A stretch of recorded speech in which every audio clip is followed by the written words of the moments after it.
if someone's had a procedure, do you have any tips on kind of aftercare, anything you should avoid doing?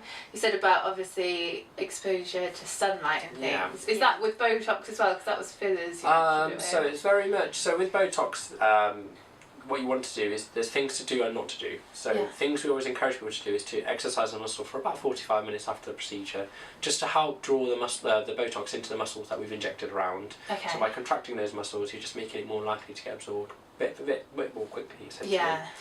Otherwise, things to really avoid are things that are going to make you likely to bruise. So things like heavy alcohol on the same day. Obviously you can have a drink a couple of days later, that's not a problem at all, but on the same day if you have excessive alcohol, you're going to get flushing of your face, and it's just more likely that you're going to get a bruise or so maybe like 24 hours. So we always say wait 24 hours to go to the gym. Obviously someone goes for a run straight after, you know, they're going to get really hot and flustered. Yeah, well, it's not so much sweating out, people's worried about that. It's more the actual fact that they're going to get a bruise or something, they're going to might bruise up. Yeah. So no steam, no sauna, no heavy alcohol, and no excessive exercise for about 24 hours. Sort of after the bending and procedure. lifting and things. Would you say does that?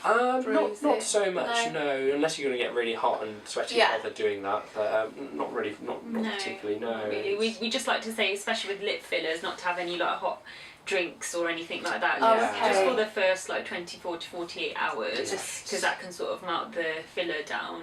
Yeah, so fillers obviously they don't like heat, so fillers are gel, they can melt with heat, so before they integrate with the surrounding skin it takes about 24-40 hours for the filler to become sort of merged with the skin around it. So in that period, if you go to the sauna or a steam, have a really hot bath, or if you have a really hot cup of tea, for example, for lip fillers, you could melt the filler and not make it work how you want it to. But just in that sort of 48 So it's just hours. that couple, the first couple But would you say maybe not to try and avoid having a really hot drink anyway, just afterwards, or is it okay once it's integrated? Oh no, once it's integrated, that's fine. That's fine. Is it? Okay. You can go about your normal routine. Oh, that's good. That's really good. Yeah. And obviously, just to be aware, so I always say, you know, we do get a lot of people that are using sunbeds regularly. It's just going to mean that they won't expect their results to last as long, so it might last a couple of weeks less or a month less. Yeah, and like if they were going on holiday, that was the same as the sort of special occasion, wasn't it? So having it maybe 2 weeks before. Just 2 weeks before, And then would you still just avoid a little less sun? Because I mean, it's not good to have loads of sun on your face anyway, is it? No, just wear some normal sunscreen like you would on a normal holiday. Okay. It's just sun's going to make and you age faster. faster. Flying It's okay? Fine. It's okay. No problem. no pressure. No. Oh, that's good. That's That's good to know. Yeah. So we all say it's very much like having a blood test. Obviously, it's not the same sort of needles we use or anything. No. But you can go about after a blood test, you just have a little bandage on, you can go around and do whatever you want, isn't it? Yeah. So it's not very restrictive in any way. It's not like having major surgery or anything done where all of a sudden you can't do all these things now for this many weeks. Nothing like that at all. No downtime really. Yeah, that's good. It feels like now, because obviously what's good about you guys is you're like proper doctors. And it used to be the case that it felt like anyone could do kind of Botox and things. There is a lot more controls now. Yeah. Is there still risk for people? Like, do they still need to really check out? I always encourage for them to research who they're going to. So make sure the person is a healthcare professional background.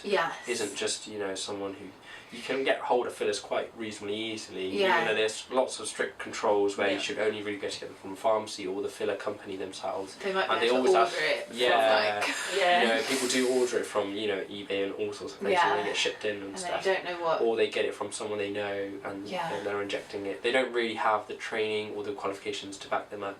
They're usually uninsured, so they don't have any sort of insurance to save them if anything goes wrong. And generally they don't have that sort of experience or background to go to other colleagues of that same profession to get advice. So usually they're what we call very much cowboy fillers. Cowboy fillers. And to be fair, we've had quite a few. So we've had quite a few like lip jobs that things you've had to fix to someone else, and they've then obviously realised. Some people we've had to turn away and say, look, we can't do anything. It's too much. You need to wait for the filler to wear off and then come back to us. There's just no point in trying to cut corners and any of that stuff, is there? So if we're trying to rescue that job, it's very much then, you know, we're putting our name to it too. So there's no such thing as a free lunch. If it seems really cheap and you go into someone's basement and you're like, wow.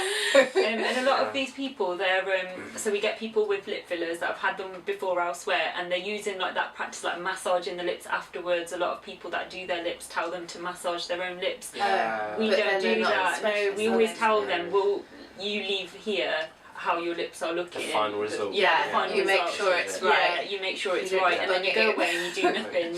So we do the massaging. We've got the technique to do the massaging. Because you'll know where. I think if someone else was doing it, they wouldn't know. It's like moving the filler around. Exactly, they wouldn't really know what they're trying to achieve. They'd just feel a lamp and be like, do I just massage it out? Which direction do I do it? It's very difficult for them to know, isn't it? So, that's a good tip. We make sure that they go, and we do all the work for them. We make sure that they're comfortable during the procedure. We make sure that the results that they go away are the final results.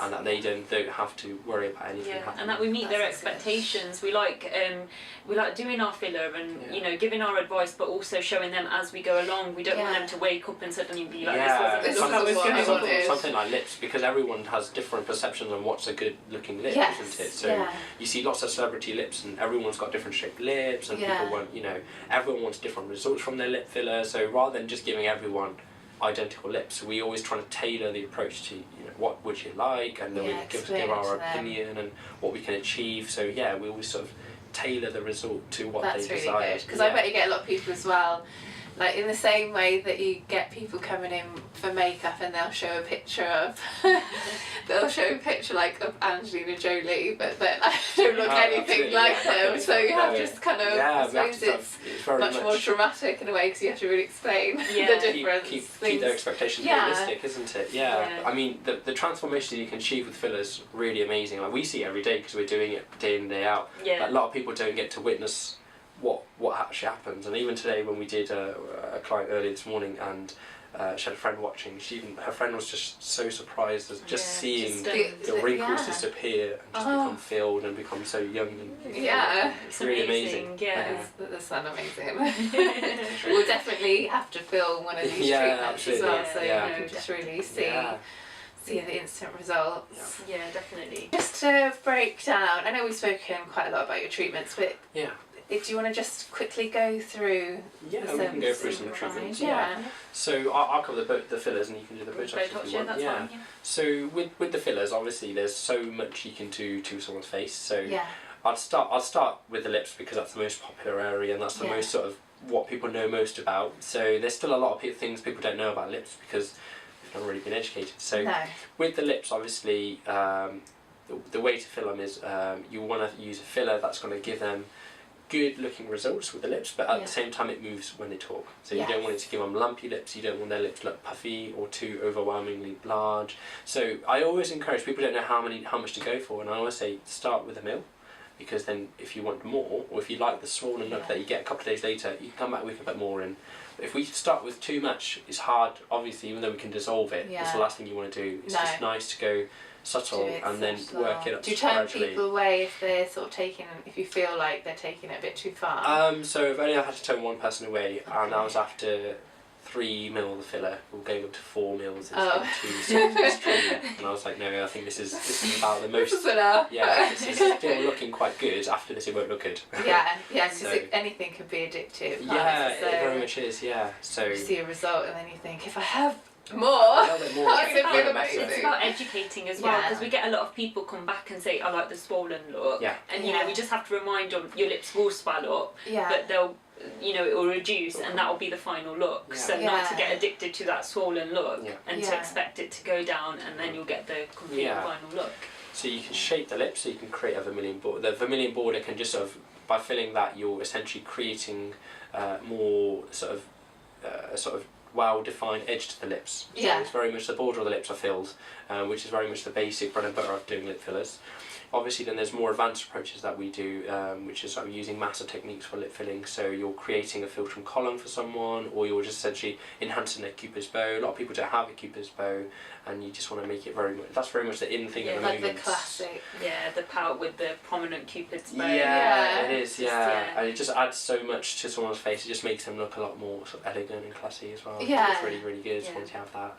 And then obviously, you're then working into the body of the lips. So if someone has a very sort of thin upper lip or a thin lower lip, you're then balancing that profile out. And then there's a golden ratio with lips actually. So the top lip should always be 1 to 1.5 of the bottom lip. So there's that sort of ratio where you don't want the top lip to overshadow the bottom lip. No. And you see that sometimes. You get a Homer Simpson type lip on top. I see, and that's when you normally notice. And that's when it's had work done. And that's a bad advertisement on lip fillers because people think that is what a lip filler does. Yeah, they're gonna get the old tap trout. Yeah, and that's not what it should be, isn't it? That's definitely not what it should be. No. Other fillers, so obviously you can fill the nasolabial lines and the marionette lines, and they're very much the result of the lines are as a result of the main fat part in our face, which is the malar fat part in our cheeks. Over time and with gravity and with us moving up our mouths, so talking, yawning, chewing, smiling, making all the expressions we do, essentially it makes the lower part of your face age the fastest. So you're going to get descent of these fat pads down south, and that's going to create these deep grooves. So you can fill those with filler.